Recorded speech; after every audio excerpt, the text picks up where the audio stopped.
Hey everyone, and welcome to today's episode of the Plant Powered Dog Podcast. Today, I'm super excited to have a very special guest. Her name is Caroline Buck, and Caroline is the co-founder of Petaluma Dog Food. And it is a newer comer, I guess you could say, to the market, and it's really it's got some unique qualities. And I already know from Facebook that a lot of you use it and really love it, so I thought we'd dive a little bit deeper into Petaluma and some questions that you guys might have surrounding that that I'm going to ask Caroline. So just as a little background, Caroline graduated from Dartmouth College, and she's the co-founder and also the chief marketing officer at Petaluma. Her background is predominantly in product marketing, business development, and growth marketing. Most recently, Caroline was VP of marketing at Mexico-based software services company Wiseline, and I hope I'm saying that correctly. You can correct me if I'm not, which she helped scale from 200 people to more than 1,200 people in just 3 years. And that's pretty darn impressive. Prior to that, Caroline was a product marketer at Yahoo in the advertising technology product team. Her background of leading and building teams, creating differentiated brand positioning, and sales business development provides a broad set of tools for growing Petaluma. It definitely does. So Caroline, welcome today. I'm so happy to finally meet you, if you will, and get to talk to you. So thanks. Thanks so much for having me. And I loved reading your book recently. It's been a great resource to pass along to customers and colleagues alike. It's like a little glossary of anything that you need when you're getting started on this journey. I really appreciate how approachable and also in-depth it is. It's a great resource. Thank you. Well, now that you mentioned it, I guess I will hold it up. So it's such a cute cover. Yeah, I love the cover, and I have to say I chose that cover. So thank you. Yeah. So obviously you have a very in-depth and interesting background. But there's something that I didn't see there, and that was anything related to the pet food industry. So why don't we start there? Can you tell us a bit about why you switched over and decided to not only co-found a dog food company, but a vegan or plant-based, if you will, dog food company? Yeah, absolutely. And pet food is really such an odd industry for how big it is. I think there's it could be a whole conversation on its own of how kind of strange it is that it is billions of dollars, but it's kind of, there are a few giant CPG companies kind of dominating the conversation that it's interesting. It's certainly not a field I would have ever predicted for myself. But as some background, I've been a pretty obsessive dog person my entire life. I wouldn't say I've been an animal lover my entire life because I was eating them up until 7 or 8 years ago, but obsessive about dogs, certainly. And something that bonded my now husband and co-founder and I when we were first dating even. We're both totally obsessed with dogs. The first thing we did when we moved to California after college was go right to the SPCA, adopt our dog Leo, who we still have. He's 11 now. So I've always been a dog person. I always wanted to start a company. When I moved to San Francisco right after college, the booming jobs are all in tech, and that's kind of where I positioned myself. But interestingly, my husband, Garrett, he worked for another tech company after doing some management consulting, and they were acquired by Mars Pet Care. And Mars Pet Care is the biggest, most people know them as the candy bar company.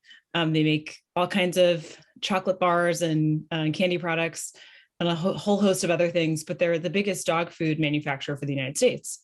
Mm-hmm. So he was working on the tech side. He was working on a project that was studying, trying to work with veterinary clinics to stitch together a holistic view of dog health. So if you're monitoring their activity, you're taking to the vet regularly, maybe you can kind of predict when a dog might be slowing down or drinking more water, or kind of stitching together some data with some clinical information. And through that job, he was exposed to the pet food industry. It was this kind of strange experience that we were kind of happening around the same time where, I had read Peter Singer's book in college, and it eating animals. And it deeply affected me, or Animal Liberation. I'm sorry, I'm mixing up titles. Both are good books, but Animal Liberation. And it deeply affected me. I was rereading it. We were cutting out meat, and two things were happening totally separately, but parallel, where he was working in the pet food industry suddenly, was getting exposure to veterinarians and other folks who were describing how they test foods, how they, the animal proteins that they're sourcing, and everyone kind of feeling not great about it, or having, this really interesting kind of hidden economy of how proteins get into pet food, and kind of all the externalities that come with that. And at the same time, and not related, we were radically changing what we were eating. It was bothering us for environmental reasons, ethical reasons. And I had cut out meat. We'd both cut it out as a New Year's resolution, and it just stuck. We went totally vegan at that stage. And, I had this cognitive dissonance. I was still going to the pet store and buying a big bag of dog food. And two things really struck me about the pet food aisle. As a marketer, I felt like they were all talking to like a customer that I didn't identify with. It was very like Boy Scouty, like a husky catching a salmon in a stream. And I've never had a dog that does that. And I'm not particularly compelled by this, Call of the Wilds marketing. It just seemed really odd. And if you look around the pet food aisle, it's predominantly women buying pet food. They're the main buyer of it. And it was very masculine, or there was something odd about it. It was very also meat centric. All of the marketing was about the protein, the first ingredient. And I had a dog that, would fight me to eat a kale stalk that I'm about to put in the compost bin, or, favorite food was peanut butter. So it felt odd. It felt a little lazy. So that was kind of like my marketing view of it, of like, this is kind of weird, and kind of dated. And then on the other hand, it felt like, for someone who had made it this dramatic, personal choice, like, I really don't want I don't want to eat eating these products. We're getting really good at cooking vegan food that we love. We live in a city where this is easy to do this. Why am I buying like 40 pounds of this horrible product?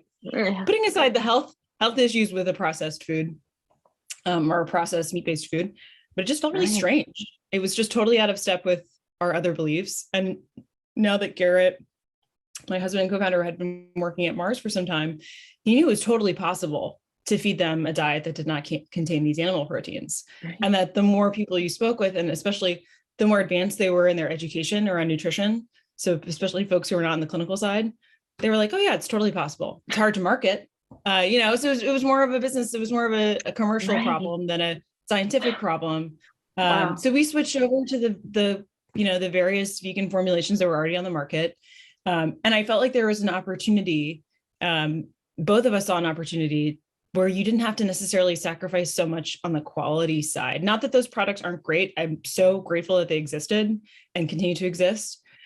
But it felt like if all things equal, if I were creating this for my dog, and I wasn't in a position at that stage from a bandwidth to be home cooking, and didn't feel like I had enough expertise to be home cooking, I would have done things differently, or I would choose different ingredients. Right. So I think that was kind of what led us there. I think we both had a motivation to want to start a business that would do good and had a real reason to exist beyond selling something.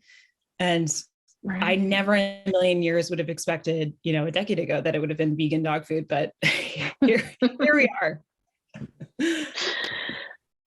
That is such, you're my tribe. And I think you're the tribe of so many people out there who are listening. I mean, there's so many things that you said that I basically say and think every day that reflect my own journey.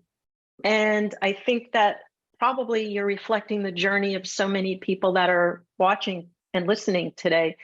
It's amazing that, it was all coming together at the same time for you. And something so similar occurred with me. I had this business that I loved, formulating diets for dogs. Then I became vegan.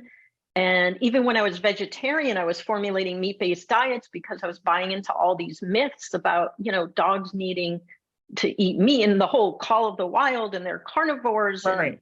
And, right. And then I just realized I couldn't do that anymore, right? No more cognitive dissonance. I have to live my values. And Right. did the research, just like you're saying, you did the research, and it really was, it's like, yeah, not only is it possible, but guess what? How healthy is all that polluted and Totally. toxic meat, right? So we're doing very, very similar things, in the same vegan space, but you're addressing the needs on the commercial basis, and I'm addressing the needs on the home cooked Right. basis. And even for people who feed home cooked, they need, you have to have viable commercial alternatives out there that are healthy and that you feel good about giving. And not everybody wants to or can, cook for their dogs. And even if you do, you go on trips or you're traveling with your dog and you need to have these options. So I'm so glad that you're doing what you're doing. So let me ask, how's it been going since you launched? I mean, are you happy with the consumer interest you're seeing in the product? Yeah. I mean, it's been so interesting. I think I had a lot of assumptions going into it that when we launched that this is a product that will be mostly purchased by vegans or vegetarians, people who've already kind of, they're the people who have gone home for Thanksgiving a dozen times and explained that they're not going to perish from lack of protein. The people who've already done the done the basic research, and they understand that this is a choice that can work for so many dogs. And I've been just totally surprised by how many people are not eating existing plant-based diets, that this is the first time they've ever fed one. I think it's been really interesting that we have so many omnivorous human customers who just Right. are cutting back in some capacity. They're cutting back on their own households' consumption of meat, and dog food for a lot of people is an easier path to get there.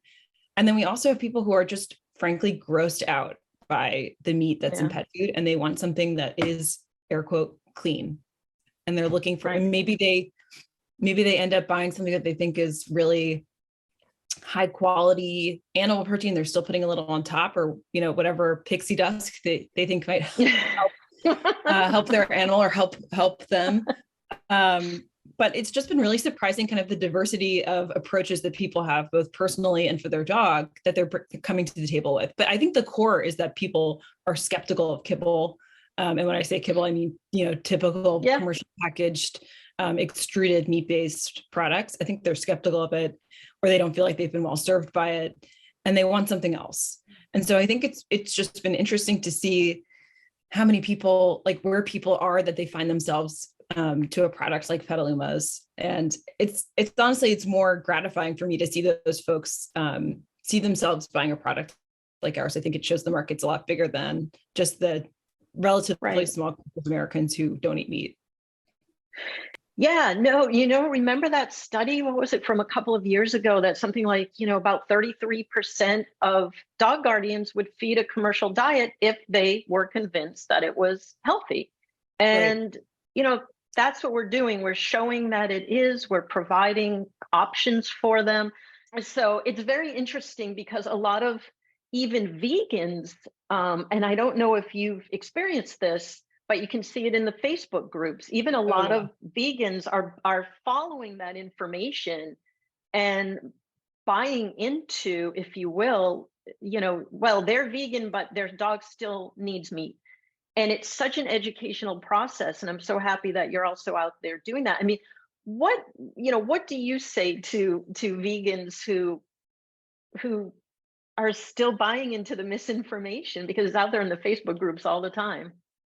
Yeah. I mean, I usually come at it with a wall of empathy, because I think that it's really hard to get to a meat-free dog food in general after like over a half century of really aggressive marketing Right, that your dog is going right. for. So I have a lot of Yeah. empathy of just like kind of this like knee-jerk reaction. I think it's really normal, if you haven't done your homework, to just be like, this is weird, because you've been fed information for so long. You've seen so many TV ads telling Right, you that your dog needs chicken, or your dog loves this, your dog loves that. right. And most people know they know their dog better than anyone. They know what their dog goes nuts for. And it's probably meat and cheese, but it's also peanut butter, it's carrots, celery, it's all these other ingredients in your kitchen that your dog loves. And I think that usually Right. that's how I approach it with people that I think a lot of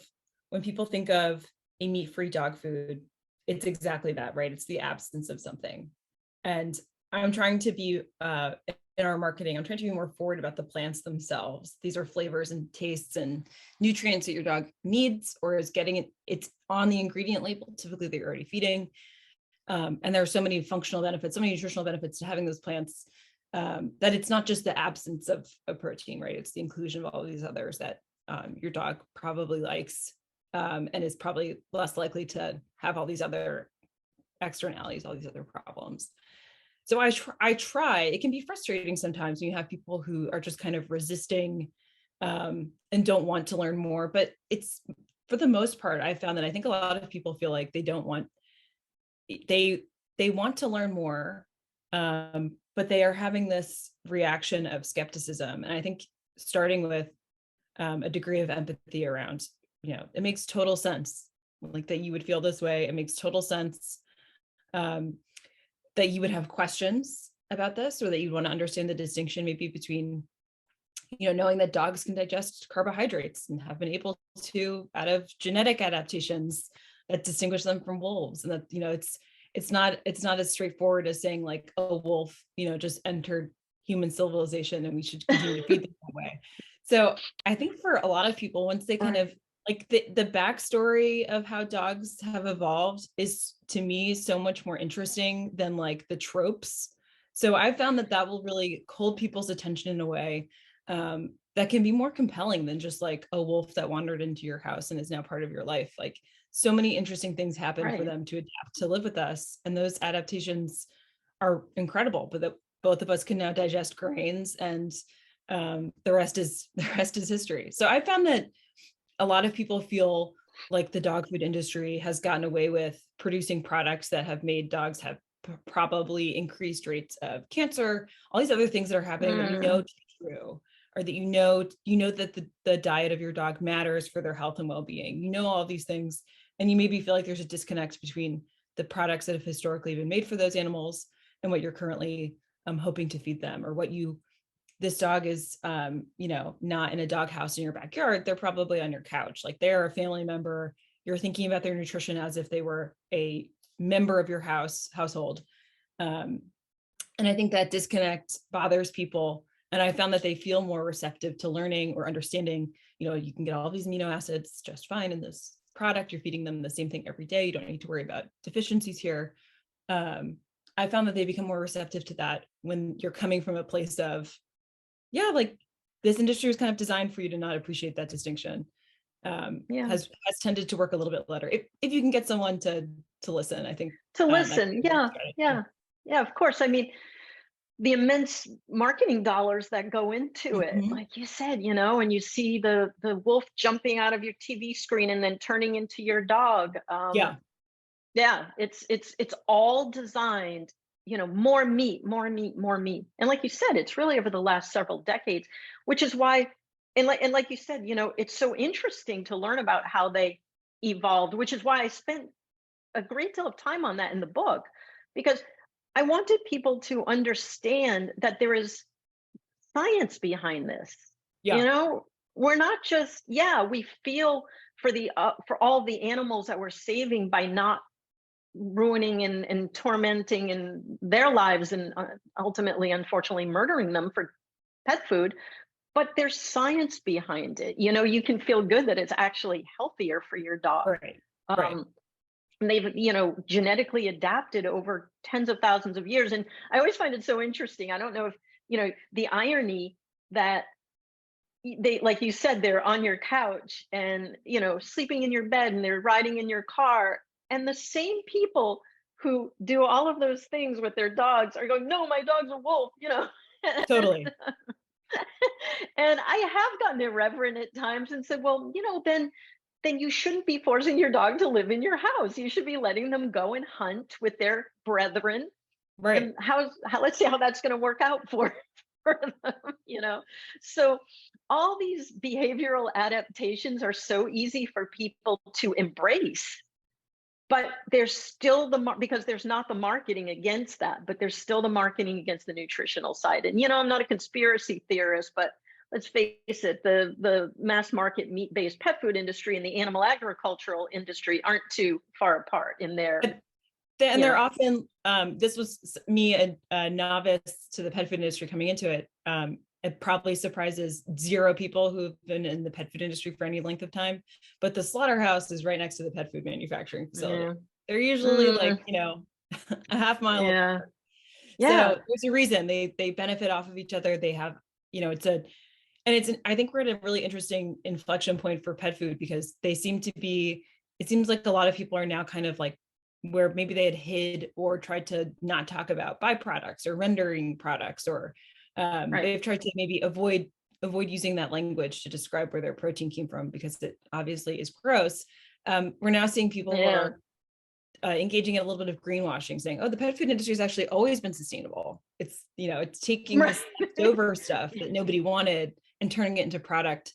And I think that could be true in some capacity, but it's not where the growth of the industry is. The growth is in fresh and frozen meat-based dog foods. It's in farmer's dog. It's in these brands that are using human competitive meat. It's a different Right. stream of products. It's not it is in some cases in many pet food products these horrible dead, dying, and diseased animals, but that's not where the dollars are moving towards. So I think it'll be an interesting time for the industry to kind of reckon with its Yeah. sustainability aspects as well as its obvious animal and human welfare problems. Right. It's interesting with, on one hand, what they say they're sustainable because they're taking the worst of the worst refuse that you can't feed a person and putting it into the dog food. So that's sustainable, which has so many other problems. Or they're fresh and human grade and all that. And where's the sustainability there? And guess what? Even if you are saying all of that, you know, um, bioaccumulated toxins up the food chain into food animals that human omnivores eat. So you're not saving your dog from those things by feeding those fresh food meat based diets. Right.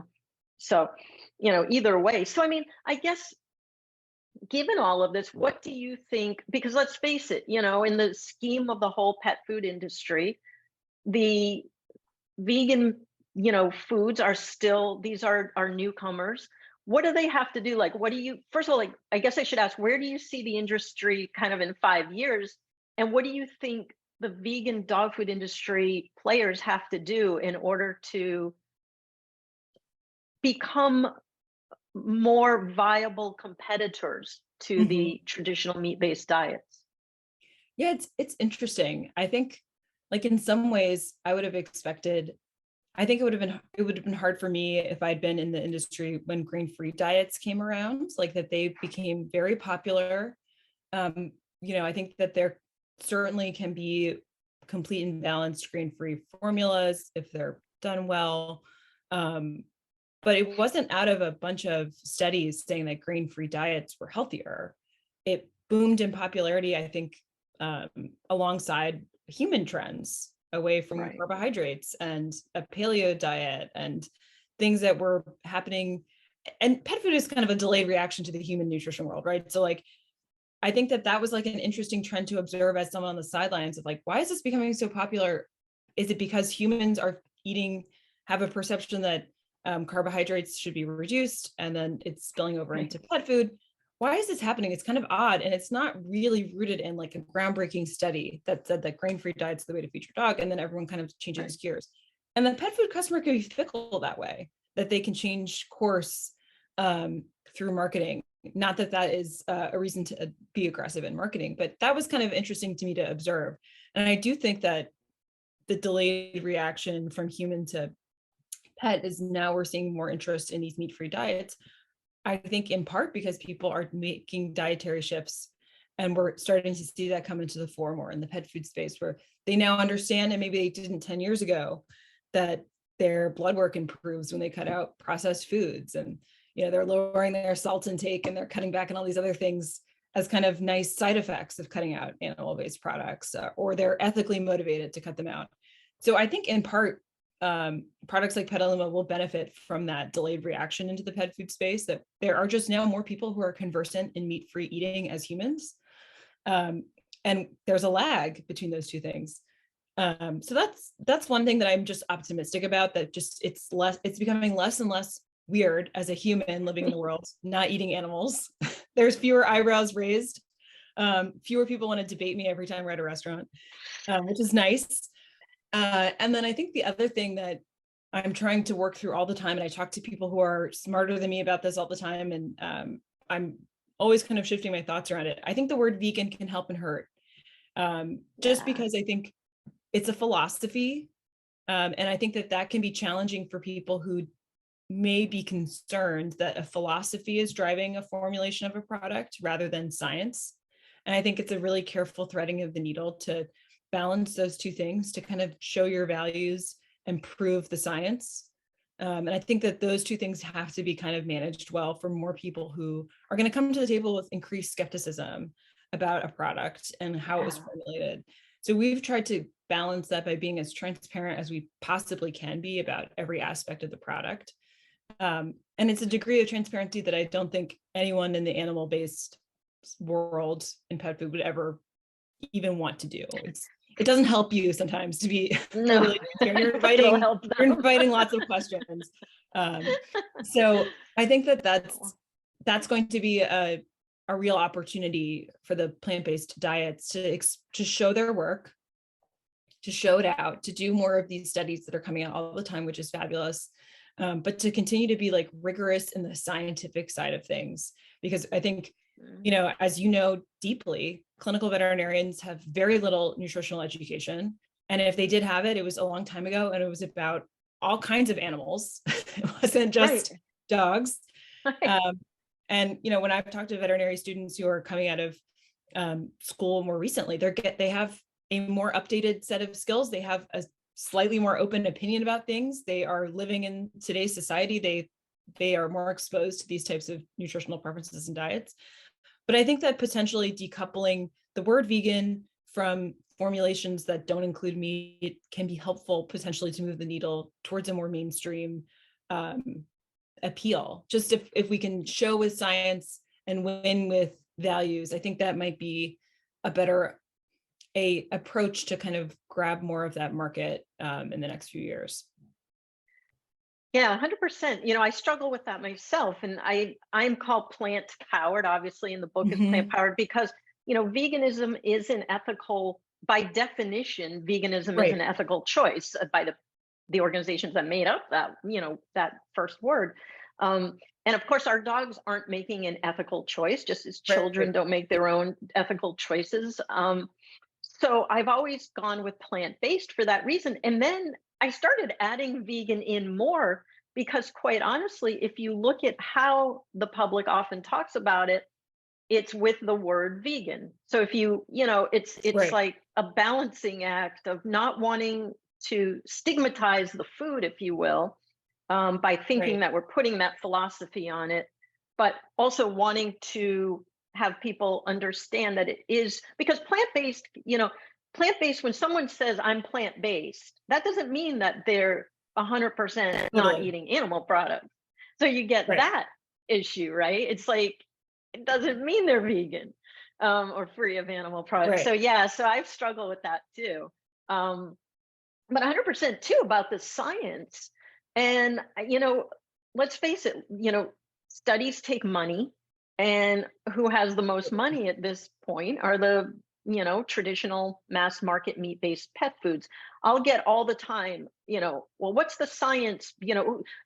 Have there been, long-term studies and to show that, plant-based or vegan commercial foods are just as good as the meat-based? And it's interesting. I've actually answered that with, first of all, a serious answer with the studies that are now coming up by wonderful people like, Professor Andrew Knight at the University of Winchester, and other studies that have been done that all, not surprisingly, show the health benefits.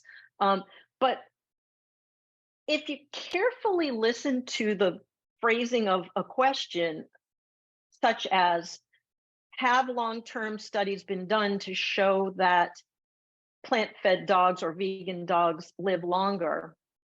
The very premise of the question is biased towards meat-based, because what studies have been done to show that meat-based dogs live longer?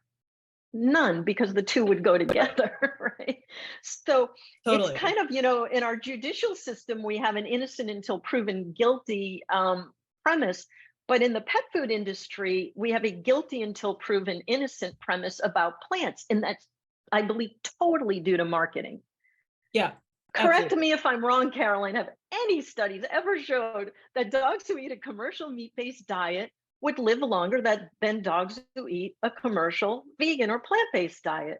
Right. You're going to No. fund the study that tells you the answer you want to hear, right? Like, and I Well, that's think it too, right? that's it's interesting to like that the need to prove the negative, like prove that this is not going to fail type of thing. To harm them, or yeah, yeah. And when I've had like, more casual conversations at like a dinner party or something, be like, well, how do like they'll ask something hinting along the lines of like, is there a long-term study to show this? And it's like, well, do you Right, know what that study would look like? They would have to like see right, which dogs die. They would have to get like right. 50 dogs and feed one group a deficient diet and see how long they suffer and then perish. Like it's a horrible study to conceive of. I don't think you would learn that much from it.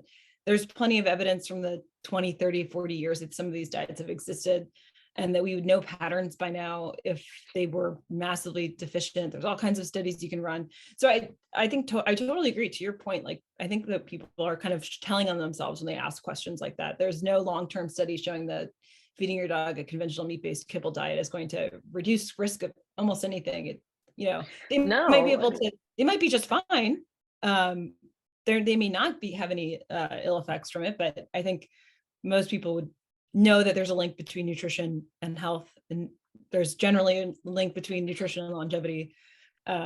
So yeah, it's too bad, but I think that folks like Dr. Knight and others who are putting out these bigger and Dr. studies that, Pitcairn, who I absolutely love, yep, and it's really the marketing for the meat-based pet food industry has worked beautifully. And I applaud, and I say this a bit sarcastically, the person who created the term species appropriate diet, right? oh gosh, Because yeah, right.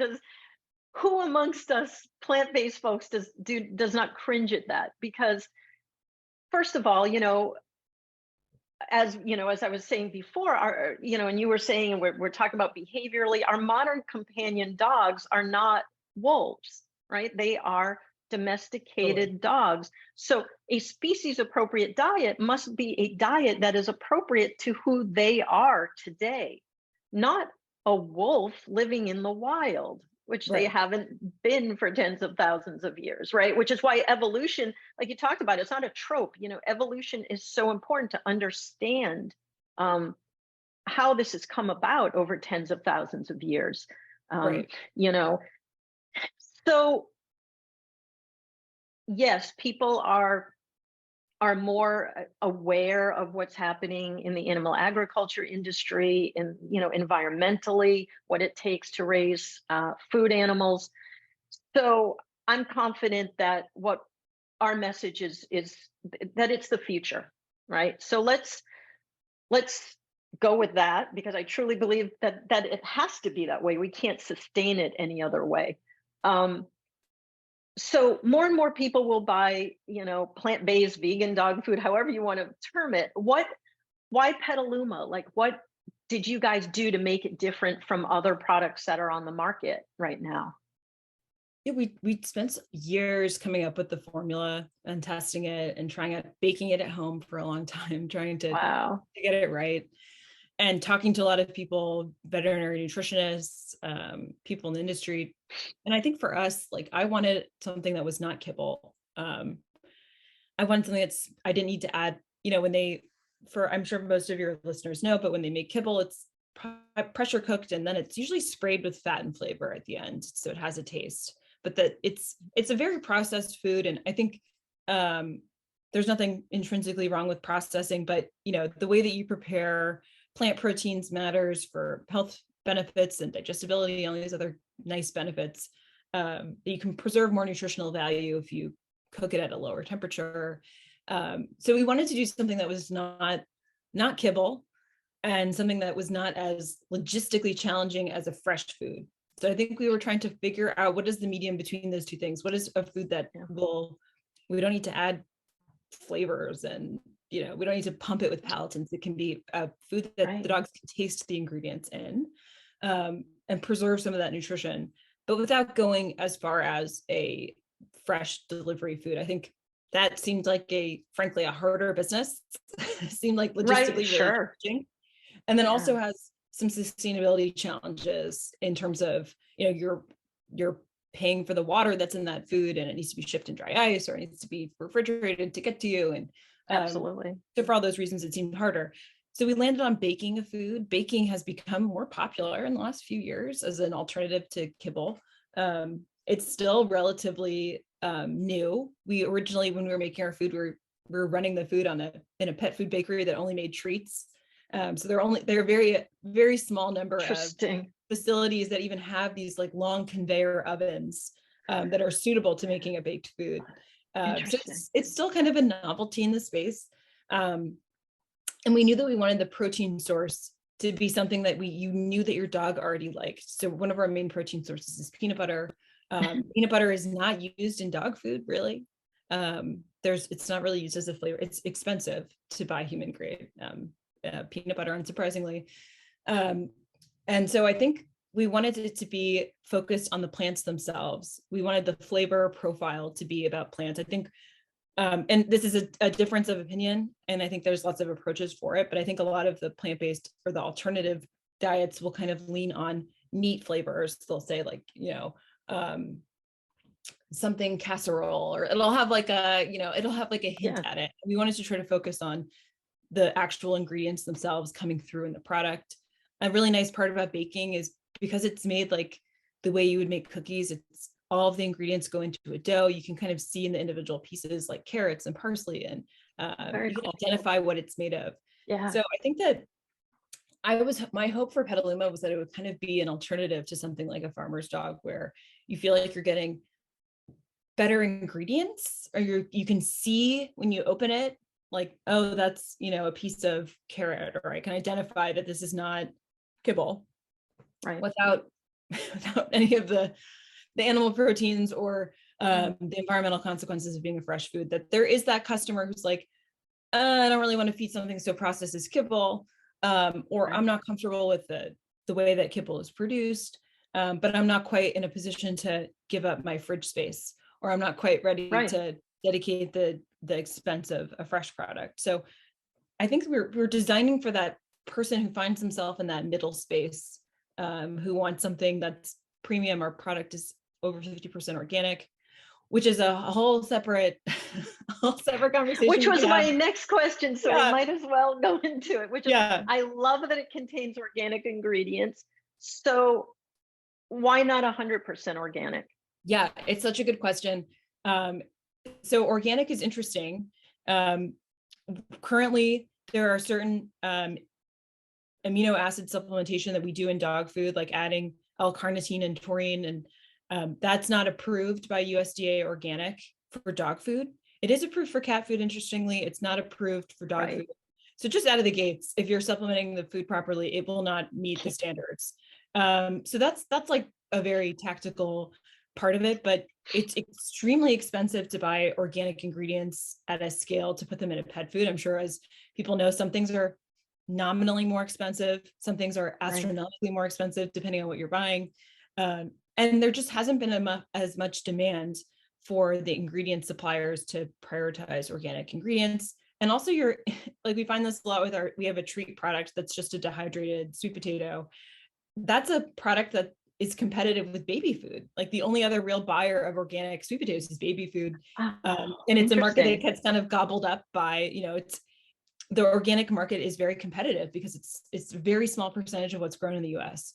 And big purchasers like for the baby food products. Exactly. So interesting. It's very interesting. So organic is something that I think for me initially was a proxy for better standards, a proxy for potentially better treatment of farm workers. They're exposed to less pesticides. There's a little bit more scrutiny in terms of how often that farm is being inspected and the standards of care. It's not perfect by any stretch of the imagination, but it's a bit more oversight, and you get more information about where exactly your food comes from. but I think for me, organic is like a story about practicalities. Like it's currently not possible really to formulate a 100% organic dog food if you're not using meat, because you need to add in some additional amino acid supplementation, I think. And it really becomes challenging for most folks to purchase it if you get to like 75 to 80% organic. There are some pet food products that will call themselves organic and will highlight organic ingredients. And they have very, very tiny inclusion amounts of organic ingredients, because it is kind of the Wild West. If you don't have the certification, you have to really rely on the company to share that information with you.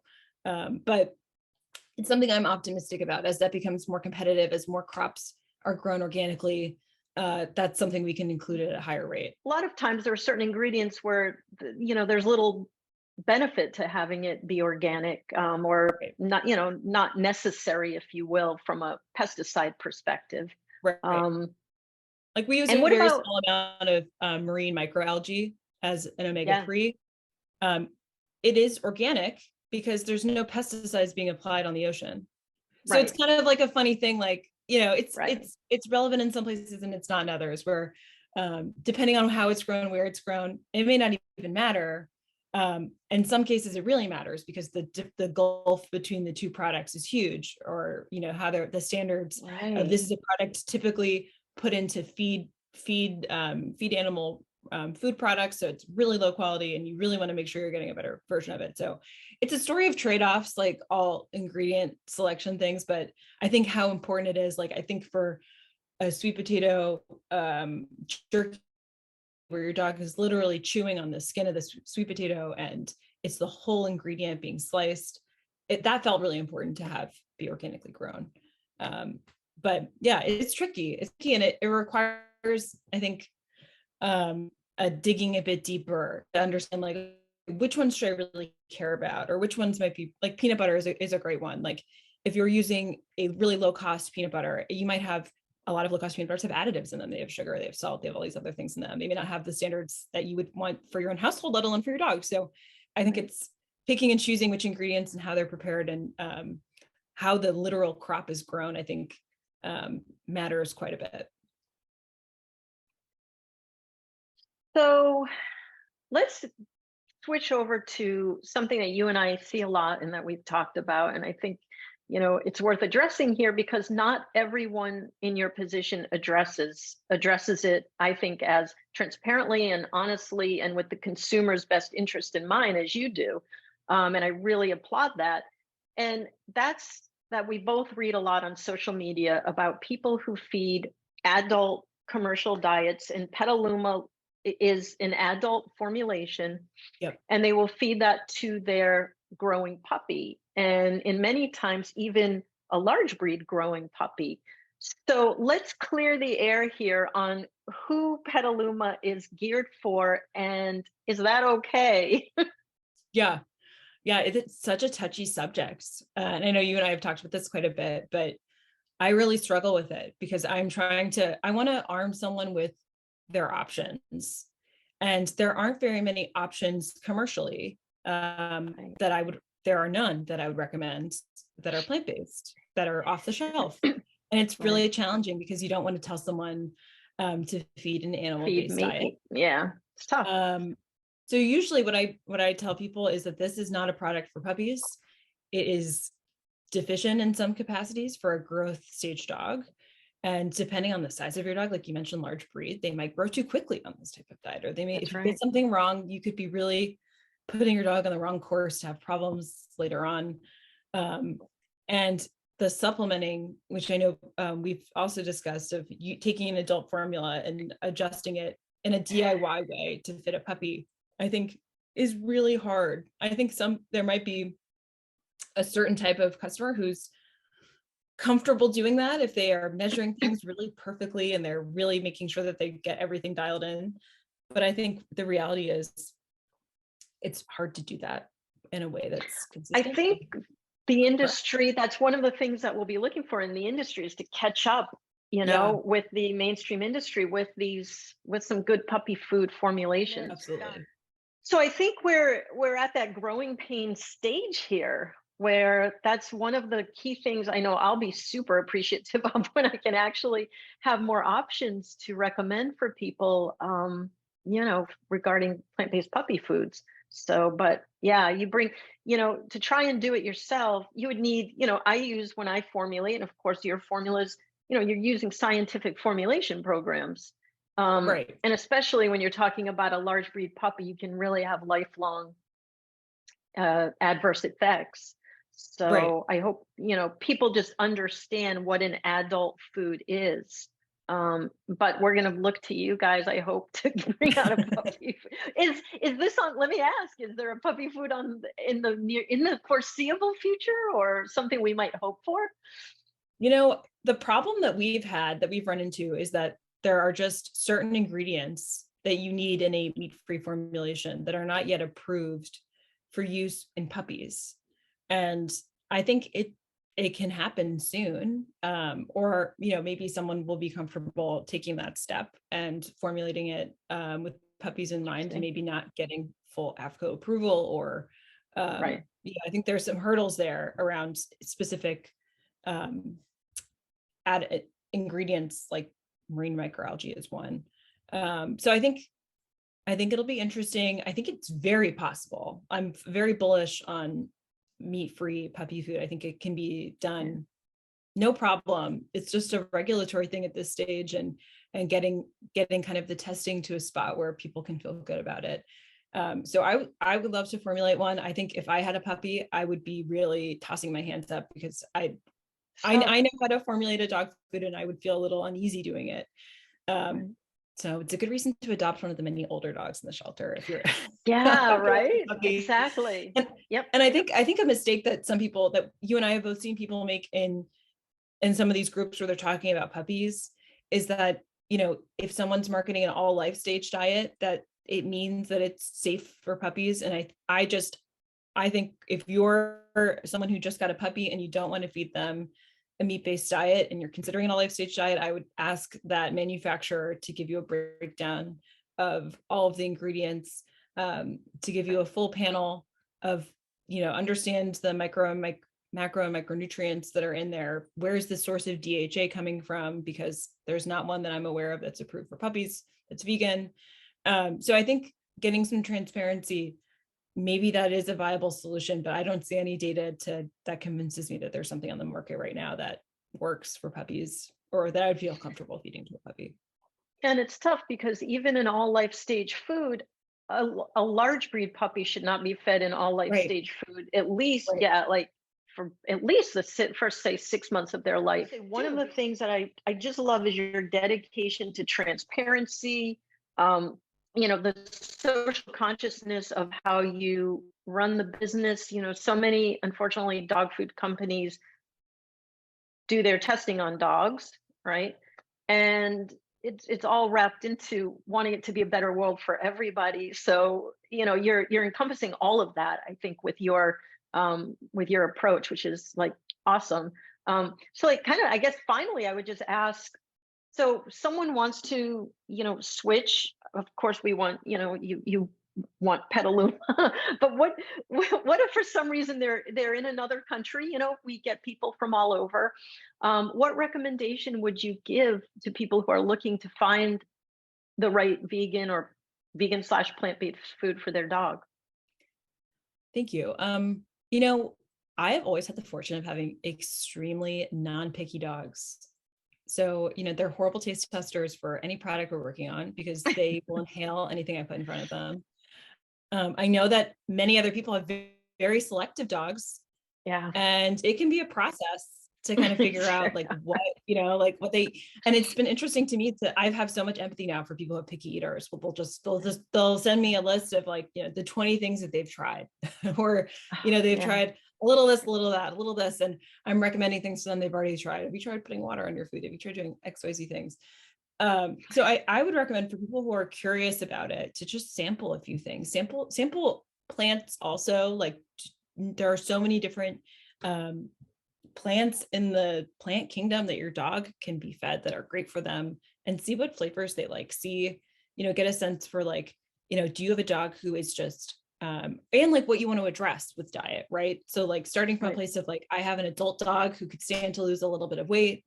And I want to Right. address that through some increased exercise and also maybe ensuring that I'm feeding the right number of calories to achieve that goal. Or I have a dog who's aging and I want to make sure that I have some functional benefits maybe for cognition and mobility. Um, so I think understanding what you wish to address with diet, maybe it's just keeping them around as long as possible and they're healthy and you want to continue them on that path. And then finding a way to feed your dog that they enjoy and that they can stay on for a longer period of time. And I know I'm sure you grapple with this too with people. How involved do you want to be in mealtime is a consideration as well. If you're someone who really enjoys preparing food for them and understanding, maybe they like things cooked or they like things in a more of a liquid fashion. So I think it's a bit of trial and error of seeing what your dog likes and then understanding as the caretaker of that animal, what am I trying to do with this diet? Like what should I be looking for? Do I need a smaller kibble size? Do I need something that I can soften easily? Or do I want to do this myself because this is how I'm showing this animal love and care and I want to find the Right. combination of things that they really enjoy. So I think people are really all across the spectrum there. And I think I like to suggest to people to just think about what do they need this food to do for them, and then kind of like work backwards. And frankly, it can be a cost consideration too, like cost, convenience, benefits. So people bring a lot to the consideration. Yeah. And I give some tips for that. Of course, my book it focuses on home prepared, but I give some Right. tips on purchasing commercial foods because, like I say, it is an important part of the overall plan for many, many people. And I know that you guys tick all the boxes for what to look for, and transparency being. A major one. I've had people say that they've reached out to X, pet food company, and they don't hear back or they don't get the answer. It's like, move on. Don't why are you continuing with that if they're not transparent? For me, lack of transparency means something potentially that you're hiding, or Totally. or lack of knowledge about your own product.